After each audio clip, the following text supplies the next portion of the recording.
మనకి కటికి వాటర్ ఫాల్స్కి వెళ్ళడానికి అయితే 2 దారులు ఉన్నాయి. అవి ఏంటంటే బొర్రా గుహలకు వెళ్ళిన దగ్గర లెఫ్ట్ సైడ్ ఒకటి ఉంటుంది, అదొక రూట్. లేదా గాల్కొండ వ్యూ పాయింట్ వచ్చిన తర్వాత సుంకరమెట్ట అని ఉంటుంది, అక్కడి నుంచి కిందకి వెళ్ళినట్లయితే మనకి కటికి వాటర్ ఫాల్స్ అనేది వస్తుంది. వా దిగదు నాకు రూట్ చూడండి రూట్ ఏ విధంగా ఉందో. చాలా దగ్గర ఘాట్ రోడ్లు.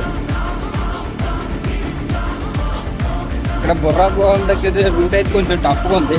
ఈ రోడ్ పర్వాలేదు, మేము వచ్చినంత వరకు అయితే పర్వాలేదు. మొత్తం చూద్దాం ఏ విధంగా ఉందో ఏంటనేది. ఆ రూట్ వచ్చేసి బొర్రా గుహల నుంచి వచ్చే రూట్ ఇది కటికి వాటర్ ఫాల్స్కి. ఇది సుంకరమెట్ట నుంచి వచ్చే రూట్ ఇది. అంతవరకు అంతే. ఇక్కడ నుంచి ఈ రూట్ ఒక 3-4 కిలోమీటర్లు ఉంటుంది అంతే. కానీ కొంచెం కొండ ఎక్కి దిగాలి, కొంచెం ఘాటీలాగా ఉంటుంది.